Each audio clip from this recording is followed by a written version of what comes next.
आज हम और एक लेसन पढ़ेंगे। एक लेसन हमारे लिए क्या है, अभी 9th क्लास, देखिए अभी क्लास 9th है, subject SL Hindi, lesson Raidas. अब देखिए ये हमारे स्पर्श बुक में 2 भाग है। वो 2 भाग क्या है, पद्य और गद्य। तो पद्य के लिए काव्य भाग भी कहते हैं। तो अभी यहाँ पर ये देखिए, अभी यहाँ पर काव्य कौन लिखते हैं, काव्य कवि लिखते हैं। कवि मतलब कौन है, पुरुष। जो आदमी होता है उसको कवि बोलते हैं, और जो औरत होती है स्त्रीलिंग है उसके लिए कवयित्री बोलते हैं। देखिए अभी कुछ यहाँ पर ये मैं कुछ कवियों के चित्र दिखाऊंगी। देखिए अभी देखिए यहाँ पर ये कवि कौन है, ये कवि कबीरदास है। ये कबीरदास सबके लिए पता है, प्राचीन कवि है, ये कबीरदास है। और एक चित्र मैं दिखाऊंगी, देखिए ये देखिए अभी हरिवंश राय बच्चन, जो कौन है, अमिताभ बच्चन के पिताजी, ये भी महान कवि है। तो ये भी कविता लिखे हैं। और इसके बाद देखिए अभी ये यहाँ पर ये कवि, देखिए अभी ये कवि कौन है, अभी ये वाला हमारा ही कवि है। ये कौन है, ये नज़ीर अकबरी वादी, ये कवि है। ये सभी कविता लिखे हैं। अभी यहाँ पर देखिए और एक मैं दिखाऊंगी, यहाँ पर प्रसिद्ध देखिए यहाँ पर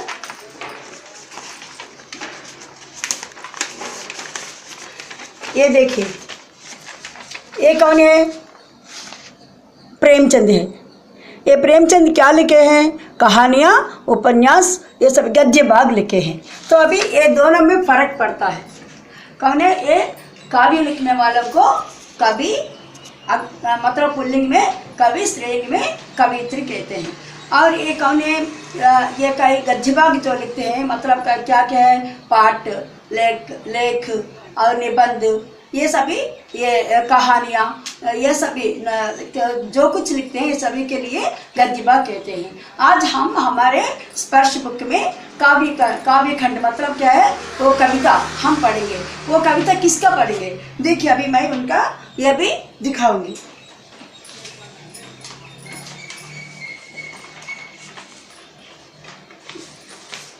देखिए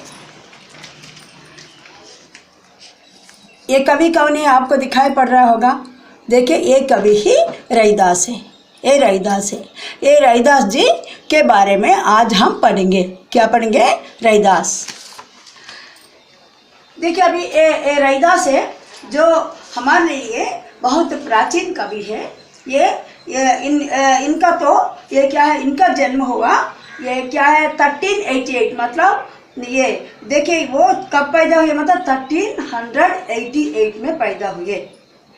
1388 मतलब 1388। तुमको हिंदी में ही सब कुछ बताने से संख्या पता नहीं चलेगी, इसीलिए मैं इंग्लिश में ही बता रही हूँ। देखिए अभी क्या है, ये उनकी मृत्यु कब हुई, मतलब 1518 मतलब क्या है, ये 1518 ये वर्ष में उनकी मृत्यु भी हो गई। मतलब वो ये इतना बहुत क्या है, 130 वर्ष वो जिंदा रहे, पूरा इतना ये इतना वो 130 मतलब 130 ईयर्स वो जीवित रहे। तो ये अपने जीवन काल में वो कितने सारे वो सुधारक काम किए। और क्या है, ये साधु संतों के साथ, मतलब क्या है, वो साधु लोग जो होते हैं सेज, वो उनके साथ मिलजुल कर वो बहुत हमेशा उनके साथ ही रहते थे। और वो जो कुछ उनके लिए जो लिखना है वो उनके साथ मिलकर ही लिखते थे। इसीलिए वो भी क्या है, निर्गुण कवि, मतलब अभी सगुण निर्गुण, भक्ति में, भक्ति काल कवियों में 2 वर्ग होते हैं। 2 वर्ग मतलब क्या है, सगुण भक्ति और निर्गुण भक्ति। सगुण भक्ति मतलब कौन होते हैं, जो भगवान को एक रूप रूप होता है, भगवान के लिए एक रूप होते हैं। जैसे कृष्ण, राम इनके लिए एक रूप होता है, उसी प्रकार जो रूप से एक सकारात्मक एक रूप के साथ वो देखते हैं उनके लिए सगुण भक्ति कहते हैं। वो उसी प्रकार की भक्ति करने वाले कविगणों में महान राम भक्ति कवि तुलसीदास है। और कौन है कृष्ण भक्ति का कवि के रूप में हम देखेंगे तो यहाँ हमारे लिए ये कई लोग आते हैं, तो मीरा और कई है। तो अभी ये सूरदास, ये सभी भी कृष्ण भक्ति के अत्यंत महान कविगण है। तो ये सभी सकारात्मक मतलब भगवान के लिए भी एक रूप होता है, इस प्रकार वो समझकर वो भक्ति किए हैं। तो और कबीरदास जो है, ये कबीरदास निर्गुण भक्ति मतलब उनका राम ये हर ये घट घट में भरा हुआ मतलब सर्वांतर्यामी है। तो ये हवा में, पानी में और कहीं आसमान में सभी में वो एक निराकार के रूप में वो रहते, उनके लिए कोई आकार नहीं है। तो रैदास भी इसी प्रकार मानने वाले कवि है, उनके लिए भी कोई निर्गुण भक्ति कवि है। तो प्राचीन काल के निर्गुण भक्ति कवि रैदास है। ये रैदास आज हमारे लिए यहाँ पर जो कुछ हमको लिखे है, एक छोटे छोटे पद है, वो पद के रूप में हमको कुछ बताए हैं। तो अभी ये क्या है, वो उनकी सुप्रसिद्ध भाषा है, कुछ भाषा उपयोग करते हैं ना उन दिनों में। ये ऐसे क्या पूर्ण रूप से हिंदी का उपयोग नहीं हुआ है, तो उन दिनों में ये ब्रज भाषा और अवधी भाषा और राजस्थानी ये इसी के साथ साथ वो क्या किए हैं, ये सभी का ये राजस्थानी और जहाँ पर वो जाते थे वो पदों को वो प्रयोग करते थे। तो मुख्य रूप से वो तीन भाषाओं को वो अपनाए हैं, क्या है, अवधी, ब्रज और राजस्थानी, ये भाषा है, ये अपनाए, ये प्रयोग किए हैं। तो ये क्या क्या उनकी भाषा, ये भाषा में बहुत ज्ञान प्राप्त होता है हमको, उनके जो कुछ हम सुनते हैं बहुत अधिक ज्ञान प्राप्त होता है।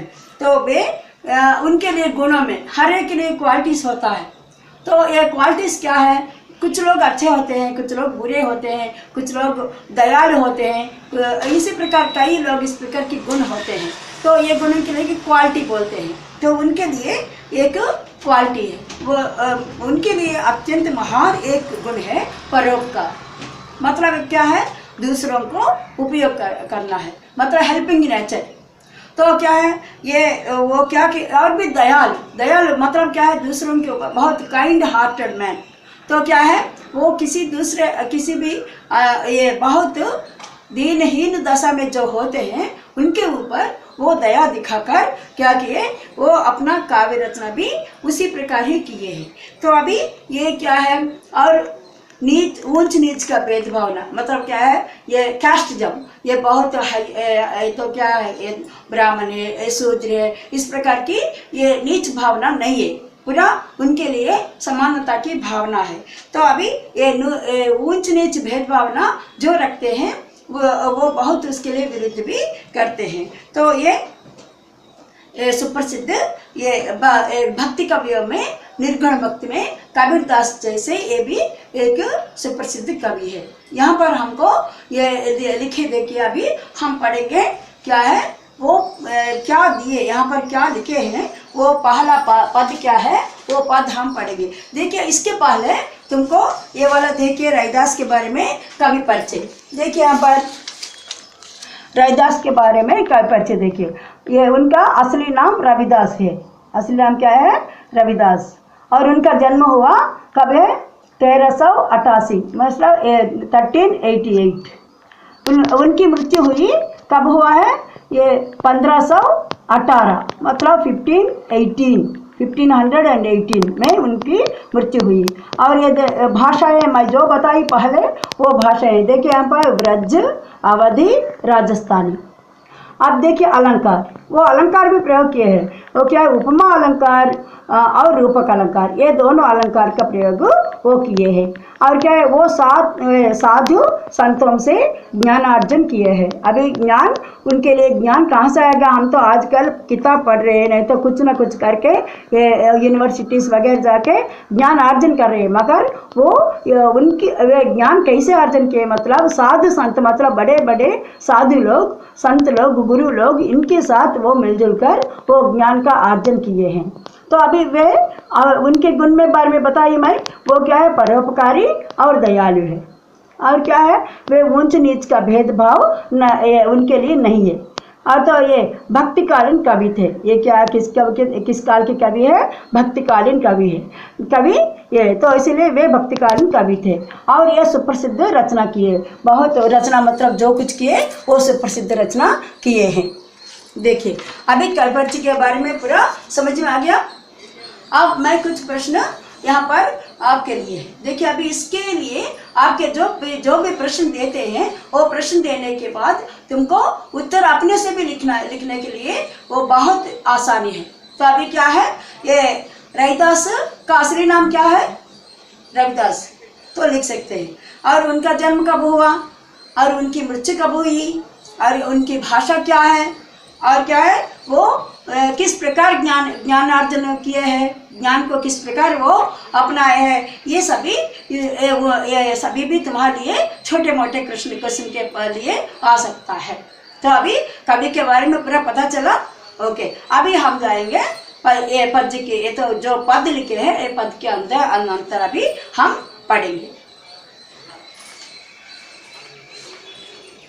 देखिए अभी मैं बताऊंगी रविदास, ये पहला एक पद है, वो पद में क्या लिखे हैं। देखिए अभी वो पहला पद में ये देखिए अभी, अब कैसे छूटे राम नाम रट लागी, मतलब क्या है, अब कैसे छूटे राम नाम रट लागी, प्रभु जी तुम चंदन हम पानी, जाकी अंग अंग बास समानी, प्रभु जी तुम घन बन हम मोरा, जैसे चितवत चांद चकोरा, प्रभु जी तुम दीपक हम बाती, जाकी ज्योति बरे दिन राती, प्रभु जी तुम मोती हम धागा, जैसे ये सुनाही मलती सुहागा, प्रभु जी तुम स्वामी हम दासा, ऐसी भक्ति करे रविदासा। देखिए यहाँ पर ये इसी पद के रूप में वो भगवान और भक्त में वो से अंतर बताए हैं। भगवान वो इतना भगवान से वो लीन हो गए हैं। तो देखिए अभी अब कैसे छूटे राम नाम रट लागी, मतलब क्या है, हमेशा मैं राम नाम का जप करता हूँ, तो ये मुझे आदत पड़ गया है, मुझे ये अभ्यास हो गया है, वो उसके लिए राम नाम को ये अभी मैं कैसे भूल जाऊँ, उसका रटना, उनका राम नाम ये कहना कैसे भूल जाऊँ, हमेशा मेरे साथ ये रहता है राम नाम रटना। तो अभी हे प्रभु जी, वो प्रभु के बारे में वो बता रहे हैं कि हे प्रभु आप इतना महान है, तो आपकी दया से हम कैसे है, हम दोनों के बीच में क्या अंतर है वो बता रहे। क्या है वो प्रभु, मतलब हे भगवान तुम चंदन जैसे है। चंदन मतलब क्या है, वो चंदन हम माथे में लगाते हैं, तो पूजा के समय में चंदन को उपयोग करते हैं। वो चंदन ये पूरा ये क्या है, तेलुगु में गंधम बोलते हैं, तो ये गंधम के लिए चंदनम बोलते हैं। चंदनम मतलब क्या है, अभी वो पूजा में उपयोग करते हैं। तो अभी ये चंदन बहुत खुशबूदारी होता है, मतलब बहुत गुड स्मेल है, वो इतना अच्छा खुशबूदारी होता है चंदन। ये चंदन, वो चंदन के साथ, खुशबूदारी चंदन के साथ ये भगवान के लिए वो ये उनको चंदन के साथ तुलना किए हैं। मतलब क्या है, ये कंपेयर किए हैं किसके साथ, चंदन के साथ। किसको, भगवान को। अभी क्या है, ये हम पानी, मतलब हम मतलब भक्त लोग, हम भक्त पानी जैसे है। वो पानी के बिना चंदन नहीं होता है। पानी, वहाँ पर पानी थोड़ा डाल के चंदन, ऐसे चंदन करने से वो चंदन क्या होता है, चंदन हमको दिखाई पड़ेगा, तभी आएगा। वो चंदन के लिए हम उपयोग कर सकते हैं। पानी के बिना चंदन कभी भी नहीं आता है। तो अभी वो भक्त पानी जैसे होते, तो भगवान चंदन जैसे। जब ये पानी में थोड़ी सी चंदन मिलाने से वो क्या करते हैं, ये पानी के साथ पूरा हमारे अंग अंग, देखिए अभी जाके अंग अंग बास समानी, मतलब पूरा अंग अंग देह में एवरी पार्ट इज ये कमिंग वेरी गुड स्मेल, मतलब क्या है, वो चंदन मिला हुआ वो पानी को हम ऐसे पूरा लगाने से पूरा देह में एवरी पार्ट मतलब अंग अंग भी बहुत खुशबूदारी हो जाती है, गुड स्मेल आती है। इतना अभी भगवान के लिए और भक्त के लिए ये कंपेयर क्यों किया, मतलब भगवान की कृपा अगर किसी भक्त पर होगी तो भक्त का जीवन पूरा खुशबूदारी मतलब अत्यंत आनंददायक हो जाएगा। तो ये बताने के लिए यहाँ पर भगवान को और भक्त को भगवान के लिए चंदन और भक्त के लिए पानी के रूप में यहाँ पर ये वर्णन करते हुए ये रैदास जी बताए हैं। अब समझ में आया? देखिए अभी यहाँ पर प्रभु जी तुम घन का अर्थ क्या है? बादल। घन का अर्थ क्या है? बादल। बादल मतलब क्लाउड्स। अभी क्या है? तुम घन, बन हम मोरा, हम मतलब भक्त, मोरा मीन्स मोर मीन्स पीकॉक। तो अभी क्या है, अगर बादल भगवान को बादल से तुलना किए हैं और भक्त को मोर मतलब पीकॉक के रूप में तुलना किए हैं। तो अभी क्या है, वो क्यों ऐसे तुलना किए हैं? जब बारिश होता है तभी पूरा अत्यंत आनंद होकर मोर नाचता है। तो अभी क्या, अगर भगवान की कृपा किसी भक्त पर होगी तो वो क्या होता है, तभी ये भक्त इतना ये आनंद के साथ पूरा अपना जीवन बिताता है। भगवान की कृपा के कारण ही उसको आनंद मिलता है। तो इसीलिए क्या है, वो घन भगवान के लिए बादल के रूप से और भक्त को मोर के रूप से वो तुलना किया है। अब देखिए ये और एक यहाँ पर दिया है, जैसे चितवत चांद चकोरा। चांद मीन्स मून, चकोरा means one type of bird, मतलब क्या, हमेशा वो चकोर पक्षी बोलते हैं। वो चकोर पक्षी क्या करता है, हमेशा वो उसकी दृष्टि वो चांद के ऊपर ही होता है। वो हमेशा ऊपर की ओर ही देखता रहता है। क्यों, मतलब वो ये चांद के बिना एक पल भर भी वो चकोर पक्षी नहीं रह सकता है। तो अभी क्या है, वो इसीलिए वो क्या करता है, वो चांद भगवान है और चकोर पक्षी भक्त है। तो ये भक्त की दृष्टि हमेशा ये कहाँ पर होता है, भगवान पर ही होता है। तो रैदास यहाँ पर चकोर है। रैदास अपने को चकोर पक्षी बताए हैं, मतलब क्योंकि उनकी दृष्टि हमेशा भगवान के ऊपर होता है। तो इसीलिए भगवान को चांद के रूप से वो वर्णन किए हैं यहाँ पर। तो अभी ये इसीलिए यहाँ पर चांद चकोरा का यहाँ पर वर्णन हुआ है।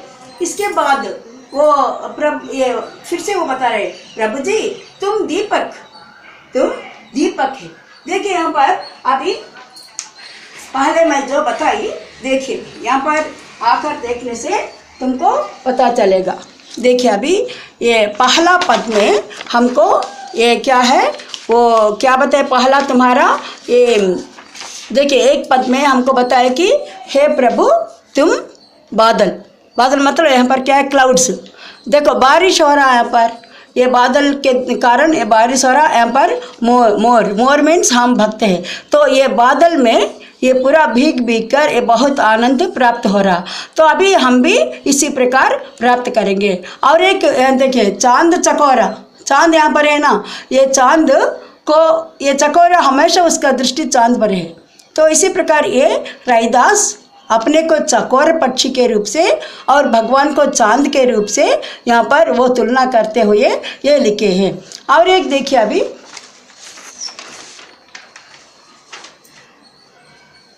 ये पहला पद में देखिए अभी ये हमको यहाँ पर ये एक चंदन है।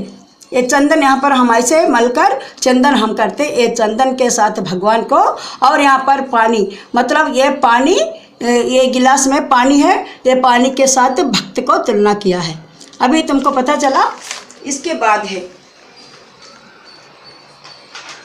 इसके बाद देखिए अभी ये नेक्स्ट हमारे लिए वो क्या बताए, मतलब प्रभु जी तुम दीपक हम बाती, जाकी ज्योति बरे दिन राती।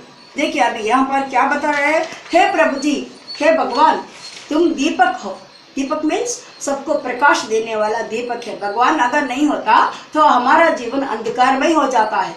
अब देखिए कितने भी साइंस डेवलपमेंट हो गया होने पर भी अब जो कुछ कोरोना एक आया है, आने के कारण कोई भी उसको कुछ भी नहीं कर पा रहे। तो अभी वो भगवान ही आकर उसको ये इसके लिए ये पूरा नाश करना चाहिए। तो इसी प्रकार भगवान के बिना मनुष्य जीवन अंधकार में हो जाता है, इसीलिए वो भगवान को दीपक के साथ तुलना किया है। अभी क्या है, और भक्त है जो है वो बाती मतलब देखिए अभी वो दीप जलने के लिए जो आधार थ्रेड से वो बत्ती करते हैं, वो बत्ती के साथ वो क्या है भक्त को तुलना किया। यहाँ पर देखिए अभी देखिए ये दीपक जो है ये भगवान है, हमको हमेशा प्रकाश देता है। और यहाँ पर देखिए बाती, ये थ्रेड के साथ वो होता है, बाती मीन्स बत्ती तेलुगु में बोलते हैं। तो अभी क्या है, इसके बिना वो दीप नहीं जलता है। तो ये भक्त होने से भक्त ये भगवान के लिए सभी पूजा आराधना होता है। अगर भगवान नहीं होता तो भक्त के लिए भगवान नहीं होता तो भक्त जी भी नहीं सकता है। तो दोनों के कारण ही ये पूरा संसार ये रोशनीमय होता है। ये बताने के लिए यहाँ पर ये बताया है कि ये दीपक कौन है, दीप भगवान है, और बाती कौन है, भक्त है। इस प्रकार वो तुलना किया है। अभी देखिए यहाँ पर यहाँ पर देखिए अभी ये बताया कि यहाँ पर फर्स्ट पॉइंट में देखिए ये प्रभु जी तुम मोती हम धागा। मोती मतलब क्या है, परल, वो मुच्चु बोलते हैं। तो अभी क्या है, ये मोती है मतलब ये बहुत वैल्यूबल है, वो समुद्र के अंदर सीप में वो मिलता है। तो वो भगवान को इतना महान मोती के साथ तुलना किया है। और हम धागा मीन्स थ्रेड, ये थ्रेड होने से मोती उसमें गूंथते हैं, माला बनता है। तभी क्या है, हे भगवान को किसके रूप में वो तुलना किया है, यहाँ पर पूरा क्या है मोती के रूप में, और ये भक्त को ये धागा के रूप में, धागा मीन्स थ्रेड के रूप में तुलना किया है। तो अभी ये क्योंकि अगर धागा नहीं होता तो मोती को हम गूंथ नहीं पाएंगे, और ये मोती के बिना ये धागा होने पर भी बेकार है। तो ये भगवान के बिना ये भक्त पूरा, ये भगवान की कृपा के बिना कोई भी भक्त नहीं रह सकता है। तो यही वो बताए हैं। अब देखिए यहाँ पर ये जैसे सोना ही मिलत सुहागा। अगर भगवान की कृपा मनुष्य पर होंगे तो कोई भी भक्त पर, तभी क्या होता है, उनका जीवन इतना चमकता है। मतलब क्या है, वो बहुत ऊंचे पद पर जाता है। भगवान की कृपा के कारण बहुत साधारण व्यक्ति भी इतना महान से महान बन जाता है। तो इसीलिए जैसे हम सोना मीन्स गोल्ड, ये गोल्ड को हम क्या करते हैं, सुहागा मतलब ये गोल्ड को भी ये क्या करते हैं, उसके लिए सुहागा करते हैं। मतलब ये और भी चमकाने के लिए एक प्रकार की ये सुहागा मतलब और भी चमकने वाले एक चीज है, एक लेपन है। वो लेपन लगाने से वो क्या होता है, और भी वो चमकता है। तो इसी प्रकार वो भगवान की कृपा के कारण सोना और भी चमकता जैसे उसी प्रकार चमकता है, ये बताए। और क्या प्रभु जी तुम स्वामी मतलब प्रभु को एक ऑनर, प्रभु ऑनर होते, ऑनर जैसे मतलब स्वामी। हम दासा मीन्स सर्वेंट। ये भक्त अपने को सर्वेंट मतलब रैदास बोल रहे कि मैं दास हूँ, आप क्या है स्वामी है, तो मेरे स्वामी है। ऐसे भक्ति करे रैदास इस प्रकार की दास्य भक्ति मीन्स क्या है, हमेशा वो अपने के लिए दास सर्वेंट के रूप में वो भगवान को वो प्रार्थना कर रहे हैं। तो इसीलिए यहाँ पर क्या है, वो दास्य भक्ति का प्रकट हुआ है। देखिए अभी ये चंदन पानी और हर समय में भी तुलना हुआ है, उपमा अलंकार है यहाँ पर आया है। देखिए अभी अंगांग बास समानी, यहाँ पर रूपक अलंकार है। अंगांग क्या है, पूरा चंदन के पास आएगा। तो यहाँ पर ये दोनों भी उपमा अलंकार है वो प्रयोग किए हैं, और तो क्या है रूपक अलंकार भी प्रयोग हुआ है यहाँ पर। देखिए अभी ये पहला पद तो आपके लिए हो गया। अब देखिए ये वाला शब्दार्थ यहाँ पर देखिए अभी रट लगी मतलब आदत पड़ गई, जाकी जिसकी, बास सुगंध, मोरा मोर, चितवत दिखाता हूँ, बाती रुई की बत्ती, और क्या है ये सुहागा मतलब सोने का शुद्ध करने वाला पत्थर, घन बादल। देखिए ये सभी ये शब्दार्थ है। ये इसके बाद ये पहला वाला क्या हो गया, अभी ये पहला पद हो गया। ये पहला पद के अंतर्गत कुछ प्रश्न भी तुम्हारे देखिए। अभी प्रभु तुम चंदन हम बाती, इसमें चंदन कौन है और ये पानी कौन है और तुमको लिखना है। और क्या है ये घन का अर्थ क्या है, घन मतलब क्या अर्थ है, और घन से किसको तुलना किया गया है, घन से किसको तुलना किया गया है।